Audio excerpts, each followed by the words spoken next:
టైంలో వీళ్ళు ఉన్న వాళ్ళు ఆ టైంలో వచ్చి ఇక్కడ అద్భుతంగా ధ్యానం చేసుకోవచ్చు. ఎవరికి ఇష్టం ఉంటే వాళ్ళు మాత్రం ఇవ్వండి. అరే మేము అక్కడికి వెళ్ళాము, వాళ్ళు కన్స్ట్రక్షన్ కోసం అమౌంట్ అడుగుతున్నారు మాత్రం ఏ పక్క వాళ్ళకి చెప్పకండి ప్లీజ్. ఎందుకంటే ఈ చుట్టుముట్టు అందరికీ పాంప్లెట్స్ ఇచ్చి అవేర్నెస్ కల్పించడం జరిగింది పిరమిడ్ గురించి. ఇక్కడ పిరమిడ్ ఉంది, ధ్యానం చేసుకోవాలి, బాగుంటుందని. మీరందరూ కూడా పిరమిడ్ గురించి చెప్పడానికి, పిరమిడ్ గురించి తెలియజేయడం కోసం కొన్ని పాంప్లెట్స్ కొట్టించాము. ఎవరెవరు మేము పంచుతాం మా కాలనీలలో అనుకునే వాళ్ళు మాత్రం ఆ పాంప్లెట్స్ తీసుకొని వచ్చి మీ కాలనీలలో పంచవచ్చు masters. Thank you so much. Thank you sir. ఇక్కడ ఇంకా మేము ప్లేస్ తీసుకున్న మొదట్లోనే చంద్రకాంత్ సార్ ఒక్కసారి స్టేజ్ మీద చంద్రకాంత్ గారు అతను 10 నుంచి 15,000 జీతం వచ్చే అతను మన పిరమిడ్కి ఎంత ఇవ్వచ్చు చెప్పండి. వాళ్ళ ఇంట్లో ఆల్రెడీ వాళ్ళ తమ్ముడు ఒక హెల్త్ ఇష్యూస్ తో ప్రాబ్లంతో ఉన్నప్పుడు ఎన్ని పైసలు ఖర్చు పెడుతున్నవాడో నేను సెంటర్ మేడం చూసేదాన్ని. వాళ్ళ ఇంట్లో ఇంకా 2 పెళ్లి కాని పిల్లలు ఉన్నారు. మీ ముందు నడిచడానికి ఇక్కడే వాళ్ళ చెల్లెళ్ళు 2 పెళ్లి కాని పిల్లలు ఉన్నారు, ఒక పేషెంట్ ఉన్నారు. అతను నెలకు ఇతను ఒకటే సంపాదించింది, ఇంకెవరు సంపాదించరు ఇంట్లో. అతను మనకు 1,00,000 రూపాయలు ఇచ్చింది.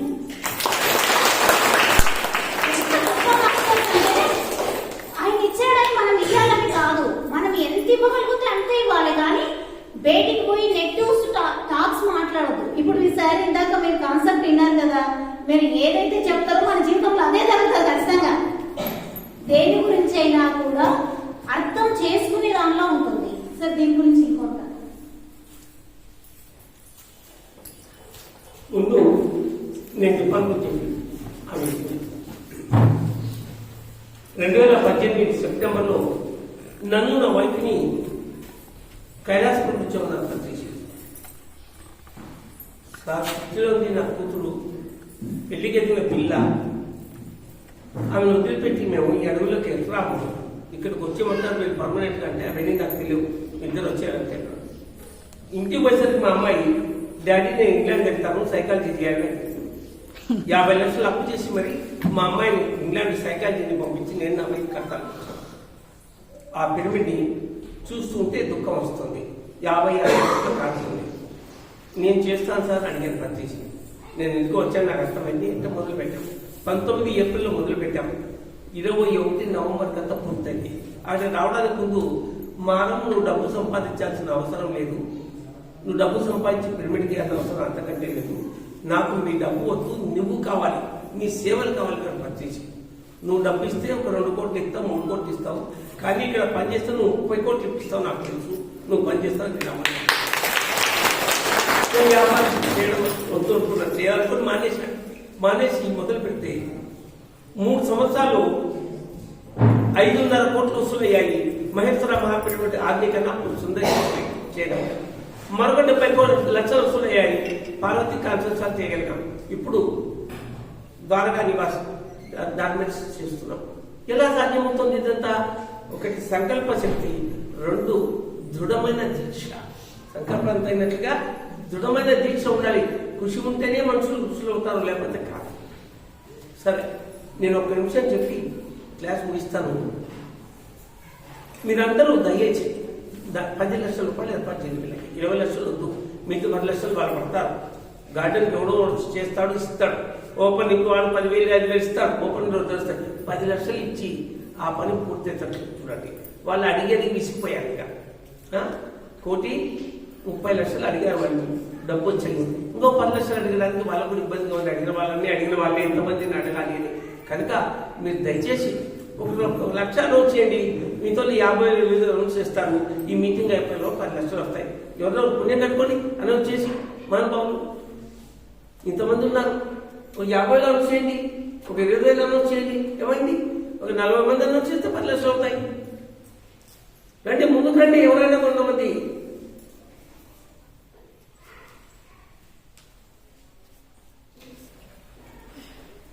ఎవరు మాట్లాడరా?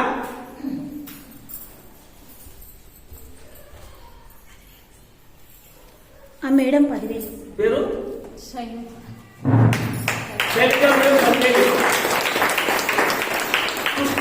అట్లా మొదలు చేయాలి. మాట్లాడి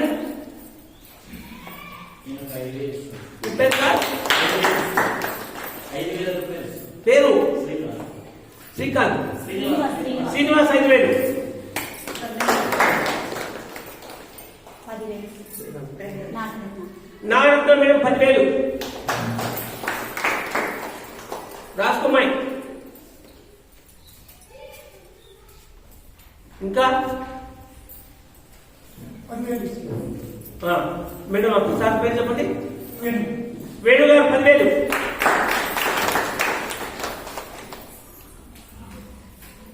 మీరు ఒకటి ఇస్తే మీకు 10 వస్తాయి. మీకు అది అర్థం కదా. డబ్బు ఎంతగా పంచే కొద్ది పెంచబడుతూ పేరు సార్ బాలాజీ గారు 5,000, శశిరేఖ 5,000. శశిరేఖ 5,000,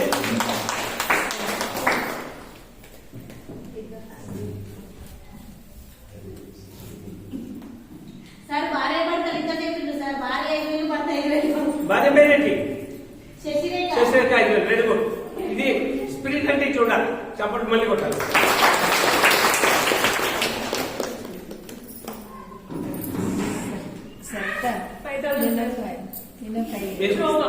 శోభా గారు 5,000, సార్ 100 రూపాయలనే చెప్పొచ్చా సార్? 100 రూపాయలనే చెప్పొచ్చా? వద్దు, 5,000 తక్కువ ఇక్కడ చెప్పడం. తర్వాత ఇవ్వండి, మీరు తక్కువ అని చెప్పాలి, పర్లేదు. మీరు ఎవరో 2,000 చెప్పండి, ఇంకో 2,000 వెయ్యని చెప్తారు. ఇవ్వాలనుకోలేదు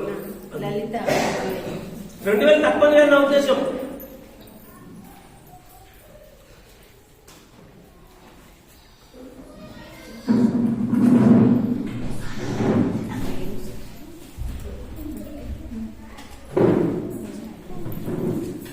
ఓకే, ఎవరైనా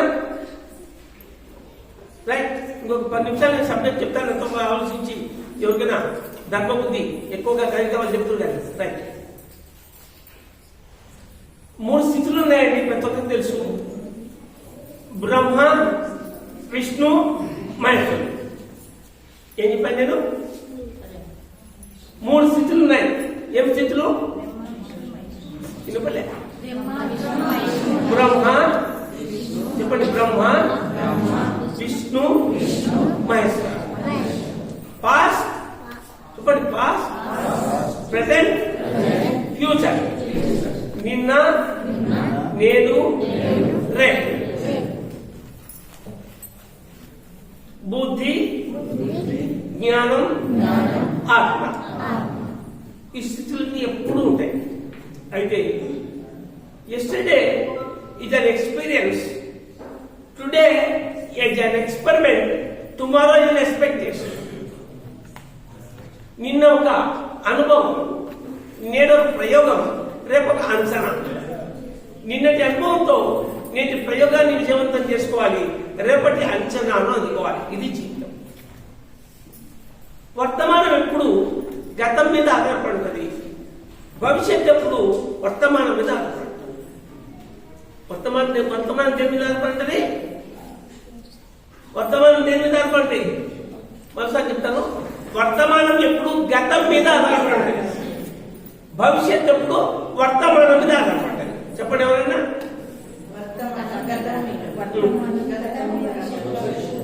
భవిష్యత్తు వర్తమానం, భవిష్యత్తు వర్తమానం మీద ఆధారపడుతుంది.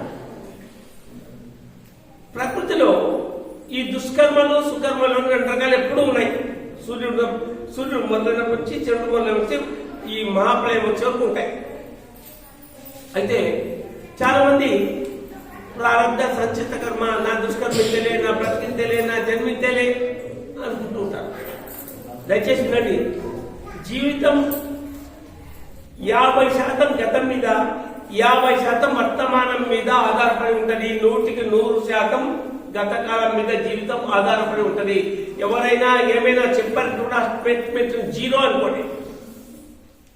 మానవ జీవితం ఎవరిదైనా సరే 50% గతం మీద, 50% వర్తమానం మీద ఆధారపడి ఉంటుంది. ఈ రోజు చేసే పని మిగిలిన 50% పెంచవచ్చు, తగ్గించవచ్చు. సో వర్తమానమే బహుమానం. Presence is present. ఎప్పుడు వర్తమానంలో జీవించడం నేర్చుకున్నప్పుడు దయచేసి నా వైపు చూడండి. మన దుష్కర్మల శాతం వర్తమానంలో తగ్గుతూ వచ్చింది అనుకోండి, మన సుకర్మల శాతం అంటే పుణ్యం పెరుగుతూ ఉంటుంది. మన దుష్కర్మల శాతం పెరుగుతూ ఉంది అనుకోండి, ఉన్న పుణ్యం కూడా తగ్గుతూ ఉంటుంది. నా జీవితం ఇంతే లేని ఎవరు అనుకోవద్దు, నా దుష్కర్మ ఇంతే లేని ఎవరు అనుకోవద్దు, నా జీవితం మారదు లేని అస్సలు అనుకోవద్దు. వర్తమానంలో ధ్యానం చేస్తూ జ్ఞానం పొందుతూ మీకు చేతనైతే మంచి చేయండి, లేకపోతే నీ కుటుంబాన్ని మీరు చూసుకోండి. నీ కర్మలు పెరగకుండా ఉంటాయి, నిదాన కాలంలోనే తగ్గుతూ వస్తాయి. దానికి ఏమాత్రం డౌట్ లేదు. కనుక జీవితం మీద ఆశతో జీవించాలి. దురాశ ఉండకూడదు, ఆశ ఉండాలి. జీవితం మీద ఒకటి దురాశ లేకుండా ఆశతో జీవించినప్పుడు, ఆశాభావంతో జీవించినప్పుడు, వర్తమానాన్ని కాపాడుకున్నప్పుడు మనకి ఎప్పుడు భవిష్యత్తు బాగుంది. నీ కొడుకు ఈరోజు బాగా చదివితే రేపు వాడికి మంచి జీవితం వస్తుంది తప్ప ఈ రోజు ఎక్స్పెక్ట్ చేస్తే రేపు చేసి రాదు. ఈ రోజు నువ్వు చేసే కృషి మీద రేపటి నీ సీటు ఆధారం. అవునా కదా? దేవుడికి మొక్కినంత మాత్రాన నువ్వు కృషి చేయకపోతే సీటు రాదు. దేవుడికి మొక్కనంత మాత్రం నువ్వు కృషి చేస్తే సీటు రాకుండా. భగవంతుడు అనేవాడు కర్మసాక్షి, సత్యసాక్షి, ధర్మసాక్షి. మన చేతలన్నింటినీ మన మాటలన్నింటినీ ఆయన గమనిస్తూ ఉంటాడు. సందర్భం వచ్చినప్పుడు తథాస్తుని అంటూ ఉంటాడు. ఆయన అనే తథాస్తుని మనం మన జీవితాన్ని నెగిటివ్ లోకి తీసుకోకుండా ఎప్పుడు పాజిటివ్ లో మాట్లాడుతుంటే ఆ తథాస్తు మనకు ఉపయోగపడుతుంది. లేకపోతే మనం ఎంత సంపాదించినా ఎన్ని చేసినా గొర్రెతో బెత్తలాగా ఉంటుంది. కారణం నీ వర్తమానంలో జీవించండి. మీ నోటిని మన నోటిని కాపాడుకుంటాం, వర్తమానంలో జీవిస్తాం. నేనైనా మీరైనా సరితైనా ఆ అమ్మాయి 50 లక్షలు ఖర్చు పెట్టారు, ఇంక మర్చిపోయి మీరు దాన్ని మీరు పిరమిడ్ కన్స్ట్రక్షన్ మీద ఆధారపడండి. డబ్బు మీద కాదు ఆలోచించాల్సింది, పని మీద ఆలోచించండి అని చెప్పడం జరిగింది. ఆ పని డబ్బు తీసుకొచ్చిందా లేదా చూస్తున్నా లేదా? ఇలాగైతే పిరమిడే మీకు సాక్ష్యం. మీరు మీ పని మీద దృష్టి పెట్టండి, డబ్బు మీద కాదు. పని మీద ధ్యాస కర్మయోగం. చెప్పండి, మళ్ళీ చెప్పండి. ఇంకా దాని డెవలప్మెంట్ చెప్తాను. కర్తవ్యం మీద దీక్ష, కర్తవ్యం మీద ధ్యాస కర్మయోగము. బుద్ధుడు అదే ఆచరించాడు, పత్రిజీ అదే ఆచరించాడు, నేనేదో ఆచరిస్తాను అంతే. మీకు ఇప్పుడు అడిగాను డబ్బు, ఇప్పుడు చెప్పలేకపోవచ్చు. మీ ఇంటికి వెళ్ళండి, మీ కొడుకునో మీ తండ్రినో మీ పెళ్ళాన్నో మీ భార్యనో అడగండి. మళ్ళీ తర్వాత వాళ్ళకి చెప్పండి, ఏం పర్వాలేదు. ఎవరికైనా చెప్పి ఇప్పించండి, పర్వాలేదు. 10 లక్షలు పూర్తయ్యేదానికి మీ వంతు సహాయం ఇచ్చండి. లైక్ రచించండి అంతే. నేనే వాళ్ళకి తప్పలేదు, కానీ నేనేం చేశాను, చక్కని సలహా ఇచ్చాను. వచ్చినప్పుడు చక్కని ప్రవచనం చెప్పాను, అందరికీ ధైర్యం చెప్పాను. మనం ఎవరికంటే తక్కువ కాదు అని చెప్పాను. పిరమిడ్ మాస్టర్ అంటే యోగి అని చెప్పాను. నమ్మండి, దాన్ని నమ్మండి. ఒక పిరమిడ్ మాస్టర్ అంటే ఒక యోగి, ఒక ఋషి అంతే. నమ్మండి మీరు. నేను ధ్యానం చేస్తాను కనుక నా మాట నడుస్తుంది, నేను చక్కగా మాట్లాడతాను, నా పని అవుతుంది, నేను చక్కగా పని చేస్తాను, ఇతరులు దాన్ని చూసి నేర్చుకుంటారు. ఇది ఆలోచిస్తూ ఉండండి. నన్ను చూసి మాట్లాడేది నేర్చుకోండి, వాళ్ళని చూసి పని నేర్చుకోండి, వాళ్ళని చూసి సేవ నేర్చుకోండి. మిమ్మల్ని చూసి ఇంకోటి నేర్చుకుంటారు. ఇంకొకటి ఒక్కొక్కరితో ఒక క్రియేటివిటీ ఉంటుంది. ఒక్కరు చేసిన పని గొప్పగా ఇంకొకరు చేయలేరు, ఒకరు చేసినట్టుగా వంట ఇంకొకరు చేయలేరు, ఒకరు మాట్లాడినట్టుగా ఇంకొకరు మాట్లాడలేరు, ఒకరు ఒక పని చేసుకొచ్చినట్టు ఇంకొకరు చేయలేరు. ఎవరికి ఏ పని ఎంత చేత ఉంటే వాళ్ళు చేసే పనిలో ఎవరికి షైనింగ్ వస్తుందో, ఎవరు దాంట్లో ప్రావీణ్యాన్ని పొందుతారో ఆ పని చేసి మన జీవితాన్ని గడుపుకోవాలి తప్ప పులిని చూసి రక్కబాట పెట్టుకోలేదు. దయచేసి చెప్తున్నాను, వాళ్ళు ఇలా చేశారని మనం అలా చేస్తే మనం బోర్లో పొక్కల పడతాం. మనకు ఎవరితో పోలికలేదు. మనతో ఎవరన్నా మనల్ని పోల్చుకోవాలి తప్ప మనం ఎవరిని పోల్చుకొని నడవాల్సిన అవసరం లేదు. పోల్చుకుంటే పచ్చిసార్లు అంటారు పోల్చుకోవాలి, వాడిని మీకు కాదు.